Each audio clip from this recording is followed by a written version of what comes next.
Welcome to the Golden State Media Concepts Sex Podcast, a show that examines all aspects of sexuality, from physical to emotional to spiritual. Join our hosts as they discuss age-old questions, common misconceptions, and the latest topics surrounding sex. They'll tackle topics about sexuality from the complicated to the hilarious and everything in between. GSMC Sex Podcast is your show for all of your questions about sex, even some you might not have thought of yet.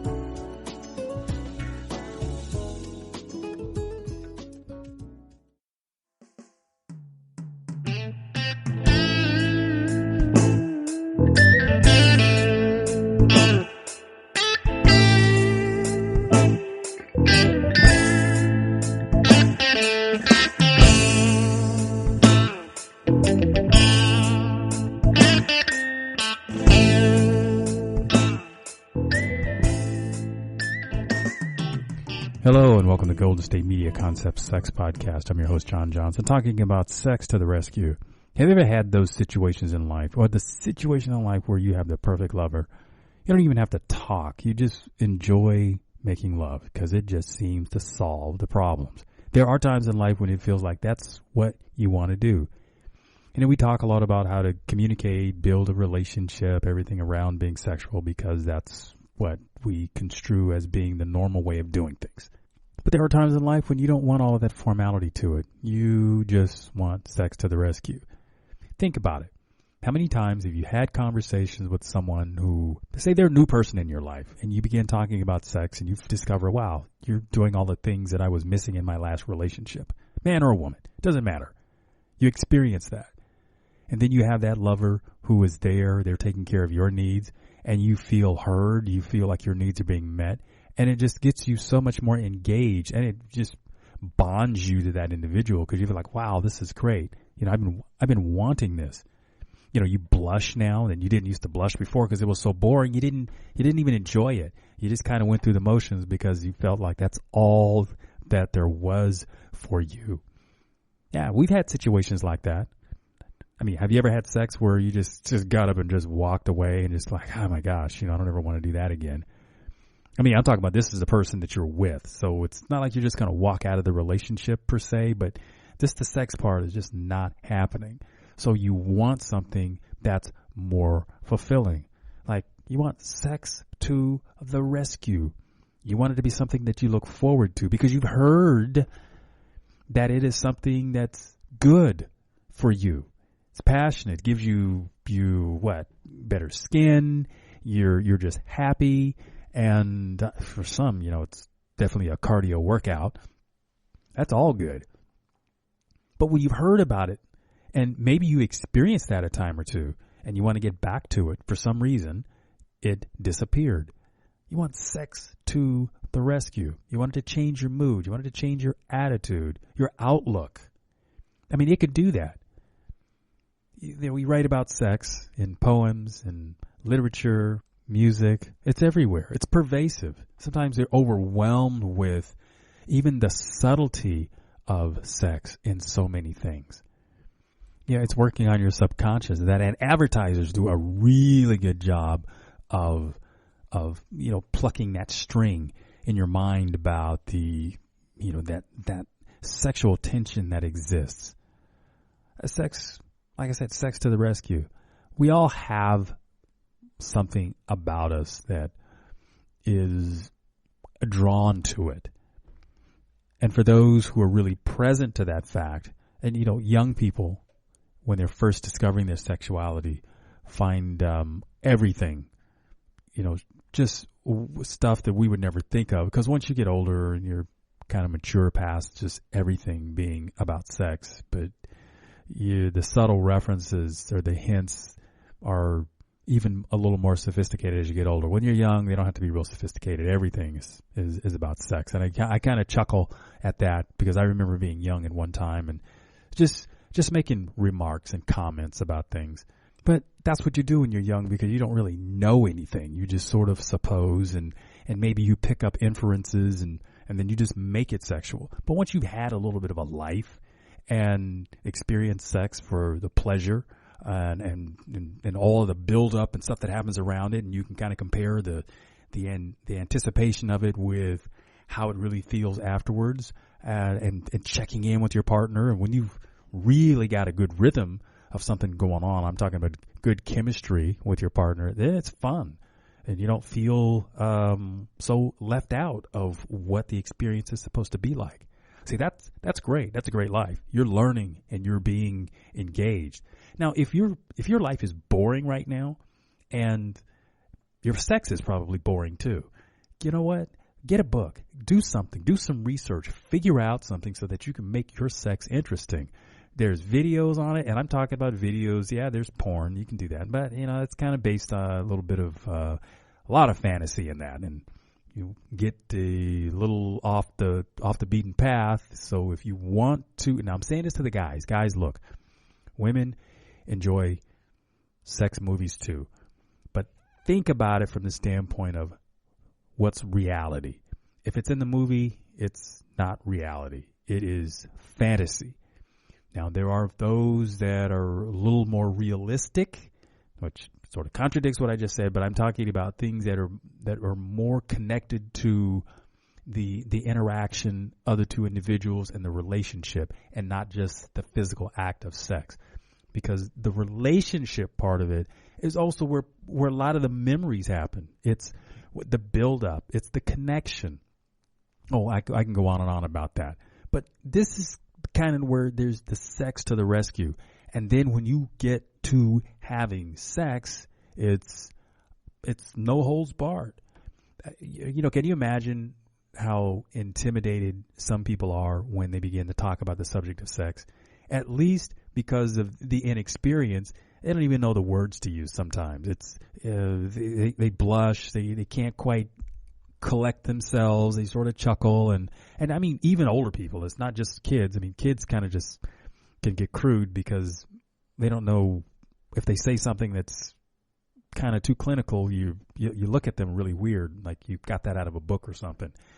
And kids are usually learning things by hearsay. I mean, unless they've had sex education in school or something, or maybe they've been taught by their parents.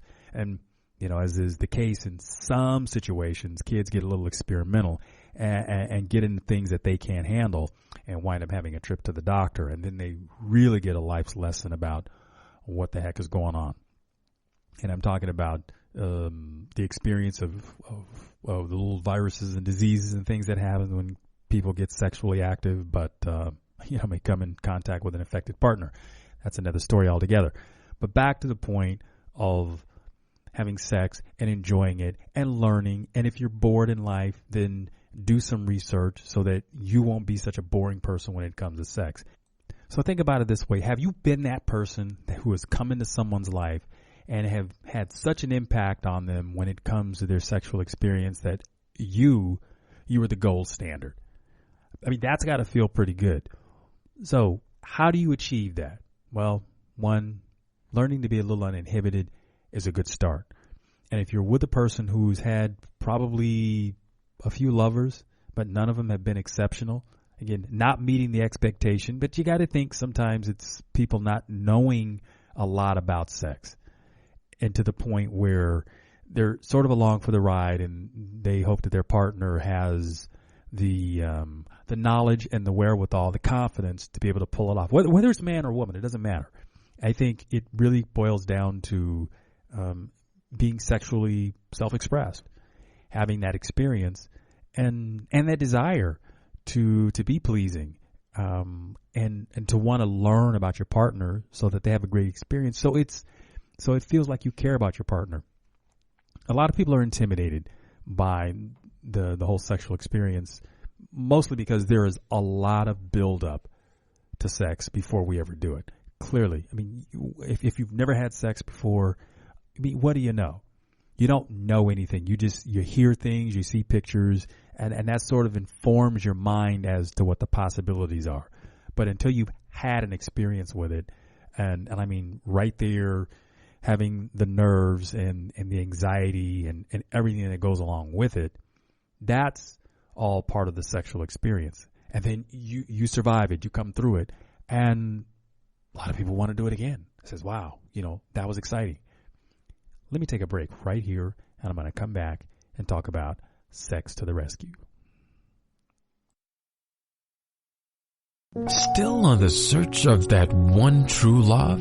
On the limbo in this crazy world of dating, marriage, relationships? Well, listen to the Golden State Media Concepts Relationship Podcast, your one-stop podcast for everything about relationships.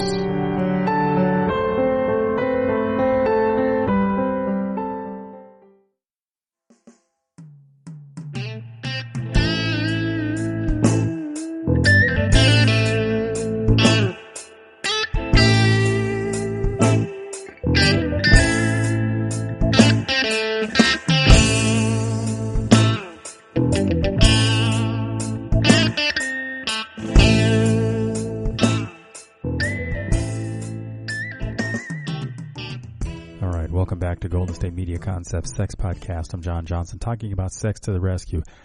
How many of you, when you had your sexual experience, whether it's your first or your 15th, but when you came out of that experience, having felt like, wow, you really put something into it, you came out of it, you felt great, you're with this person, you're naked, you're looking at each other, and you have that experience of acceptance. That's what you're looking for, that acceptance. That's why sex is very personal. Sex is very, very personal. And there is a lot that we do to try to cover up ourselves. It's like an onion. There are many, many layers to it. Each human being has that same that same experience. And it's like the longer you live, the more layers of the onion that exist that you have to peel back. And sex is one of those experiences that'll peel back a lot of layers on that onion. It takes a while to get there for some people, not so long for others, but it's how you feel when you're being sexual is what generally brings you back to want to do it again. Forget all the hype and all the build-up and all of that. I think if you have a great sexual experience, or even a good one, you want to do it again. And for what it's worth, to take it on, just like anything else you could learn more about. I mean, you could do the average thing and just go with what you know and pretend like this is all there is. Or with some people, they take classes on how to have a better sexual experience. I mean, you could Google this thing and find out that there are lots of workshops for couples on how to have a better sexual relationship. There are tons and tons of books that discuss the subject. Sure, there's the simple stuff about different positions. I mean, that's classic. You can research that and find tons of information at your fingertips. It's just fascinating what you learn about sex. And it's funny, we get really caught up in being physical and having intercourse, but there are other things to sex that make it fascinating, make it powerful, make it fun, make it holistic. Think about, and this is something that research proves out, there's certain hormones and there's certain chemicals that are released in the body when you're being sexual. I mean, the happy ones, obviously, because if you haven't had sex for a while, and think about the anticipation, about how that feels. Usually it's a giddy feeling for a lot of people. I mean, some people, they get nervous about it and brings up the scary anxiety feelings rather than the ones that, wow, there's something good that's going to happen. I mean, I hope that that's your experience, because if it's all about the scary stuff, then, we got to go a different direction with you. We got to, figure out why are you afraid of this? And so if you've had a traumatic experience around this, then it's important to get professional help so you can put that behind you. The experience that I'm looking for you to have is the kind that it is so good you don't even want to tell people about it. And I've heard jokes about where women, the sex is so good they don't want to tell their friends because they're afraid that their friends are going to want to find out who the guy is so that they can swoop in and take him or something like that. Again, that's just a joke, but what's really going to happen is they're just going to go home and be mad at their boyfriend or husband for not being as satisfying. So I'm glad that I'm the guy and not in that situation. that her lover is just not meeting the needs. Now, I clearly know sex isn't the answer to everything, but it's a pretty good medicine when you're looking for a cure to something that might be bothering you. It fixes your attitude, and it just helps in a lot of things. Can I say that? And, I'm going to add, one of the nicest compliments that you can pay to your partner is to say to them, thank you for making me a priority in our lovemaking. Let me tell you why that is. Quite often, what lovers experience in some capacity from time to time is that they feel like their lover is selfish. Now, we understand that sometimes we do the trading. Somebody gets to be the focus and we go back and forth. That's what lovers do. But there are people that have that sexual experience that says to them that they aren't important, that the other partner is getting all their needs met. And that's boring. In fact, that's a recipe for not having sex much at all, if at all. And some people experience that. That's why I started talking about sex to the rescue. So consider that your partner's feelings. And, hey, partner, I want you to acknowledge the efforts that your lover makes and the successes. Because we build on success. We build on that feeling that we're doing something that really matters, and it registers. So here's a question for you. Think about what sex means to you and why. Not just the cliche things about, oh, it feels good, but think about why sex means something to you. And everything that you've learned about it, people that you respect, how do they talk about it? See, one of the things that I can remember about my thought process, because it evolves. There's something that you think about it when you're young, and it's about feeling good and being physical and taking chances. And then when you get older, you think more about it and how much, what intimacy is about, and it's about acceptance. That's one of the things that comes to me. The closeness, the caressing.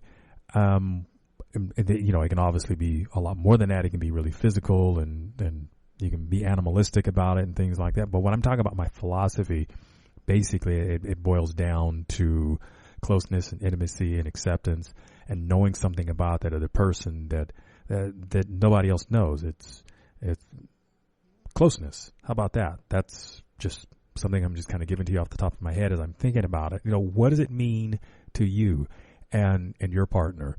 You might describe it in different words, but does it mean the same? And if it doesn't, that's okay. You can have a meeting of the minds and determine what works for you. But I think each of us has our own interpretation of what it means.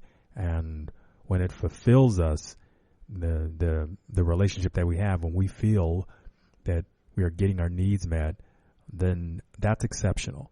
That is very exceptional. That's why you want to be in the relationship in the first place, which is to get your needs met. So, ladies, I want to explain something to you, and this happens to sort of describe men's behavior, because one of the things that women often ask me is, why do men sort of just turn over after sex? And to explain that, it's fairly simple. When you're being sexual, when you're in the act of being physical, it's draining. There's the emotional part, which, we do get recharged at some point, but whereas there is that experience of it, physically, sex is very draining for a man. And afterwards, a man feels like they have to recover. So after all of the physicality of the thrusting, of the everything that goes on, I mean, sometimes it's an Olympic event for guys. So the part of being in recovery, and I'll describe it this way, it's like being in recovery mode. In order to do that, they have to kind of come into themselves and recharge. So it's not a rejection of you as a woman or any part about it. It's just how a man operates. Now, not all men do it that way, but a lot of men do.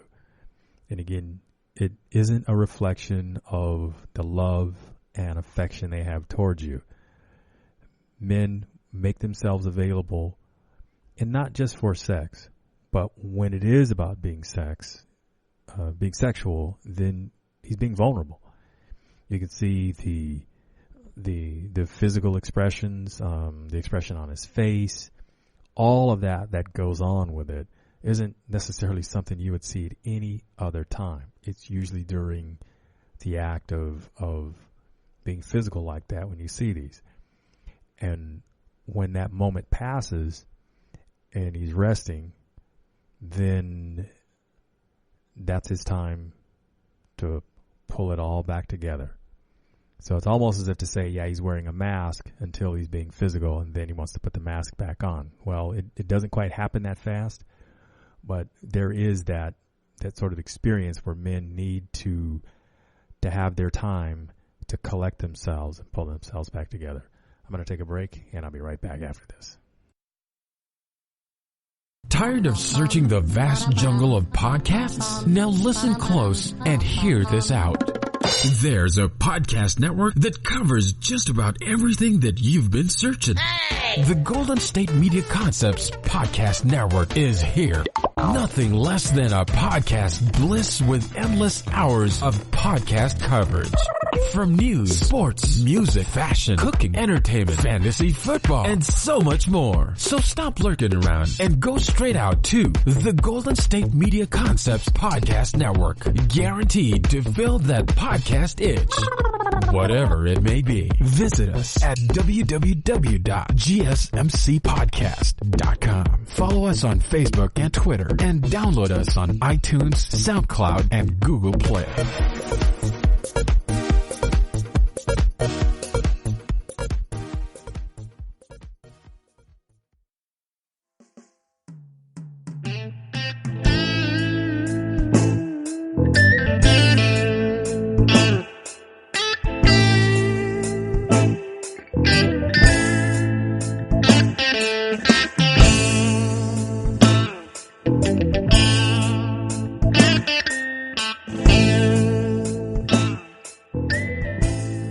Welcome back to Golden State Media Concepts Sex Podcast. I'm your host, John Johnson, and I've been talking about sex to the rescue. So let me cover this while I'm thinking about it. You know, something that sex isn't is sex is not a cure-all for all your problems. Now, it's definitely a distraction, and I've talked about that. It's been since the beginning of time that it's been a distraction. But the thing that happens is it becomes, for some people, it's such a distraction, they use it as a cure-all, as if it's going to fix all the problems that we have. And it doesn't. As powerful as it is, and we all know it's powerful, it can create a lot more problems than we can solve on our own time and in our own speed. It is one of those things that will force stuff to the surface. I mean, think of it this way. If you've been physically intimate with somebody, it amps the relationship or the connection. And how many times, if you've ever experienced this, you probably had it happen more than once. When you become physically intimate with somebody, and which brings the closeness, and then not have that closeness or communication continue for one of the individuals, and watch them become very concerned about, okay, we've been intimate, been very close, and now you've sort of dropped off.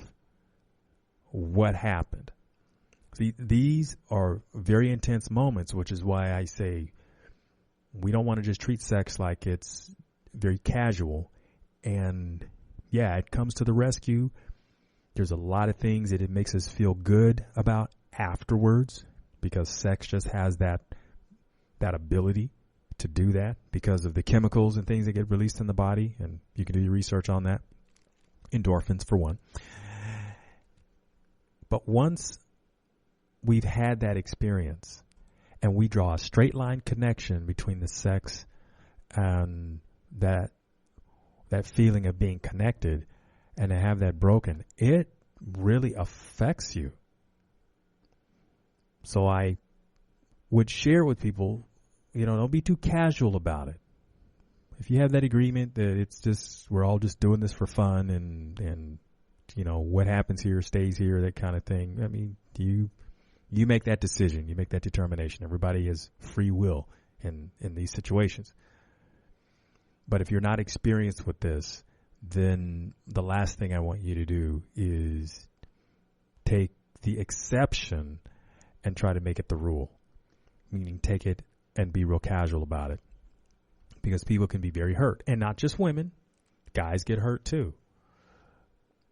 You know, there's a certain sense of, well, I don't want to say entitlement or ownership or anything like that, but exclusivity for a lot of people when you become sexual, which is why if there's any sense of betrayal that happens, especially after having sex, it's why people get so intensely upset. I mean, betrayal does that anyway. And what people respond to, like I said, when it comes to betrayal and the dishonesty, is the feeling of being violated and or fooled and everything that goes along with that. Very intense feelings. So you have to be careful. And when it comes to the being physical, you know, that's not the same thing as just sitting down, having a conversation and learning something about somebody that you never knew. Meaning the information that you never knew about them before.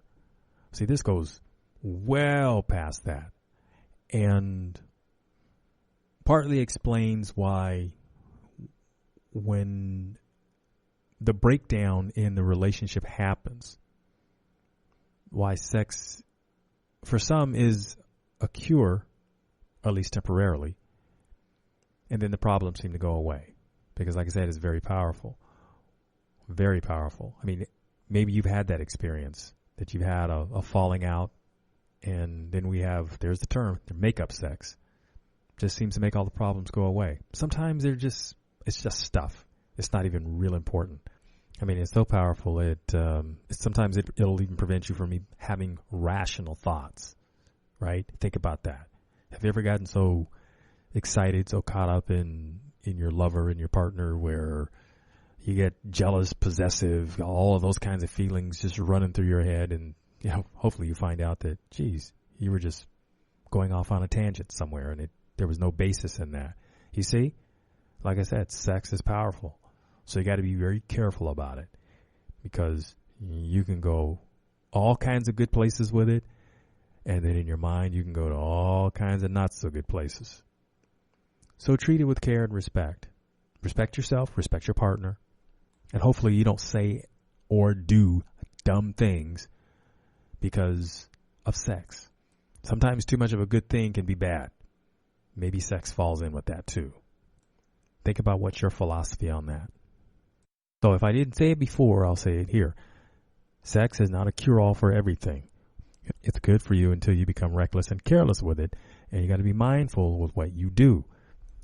With some people, a simple misunderstanding about sex becomes something really big that you have to deal with, and you're in the damage control territory. So like I said, it really impacts people in a way that you can wonder how deep their feelings can go. Like I said, it's all good until you start messing around with it. So be mindful about how you use sex in your life. So, sex to the rescue? Yep. Until it doesn't. So here's another exercise for you. I want you to think of some of your favorite experiences with your lover and go tell them. You can write them down. You can create a story out of it. But think of your favorite experiences with your lover and start that conversation and see, won't that create a lot of feel good. Listen, I'm just about at the end of this podcast, and I just wanted to share with you, I'm John Johnson. This is the Golden State Media Concepts Sex Podcast. I want to thank you for listening. You've been listening to the Golden State Media Concepts Sex Podcast, part of the GSMC Podcast Network. You can find this show and others like it at www.gsmcpodcast.com. Download our podcasts on iTunes, Stitcher, SoundCloud, Google Play, or anywhere you find podcasts. Just type in GSMC to find all of our shows from the GSMC Podcast Network. From sex and relationships to health and wellness, life and happiness, and even weird news. You can also follow us on Twitter and Facebook. Thank you, and we hope you have enjoyed today's episode of the Golden State Media Concepts Sex Podcast.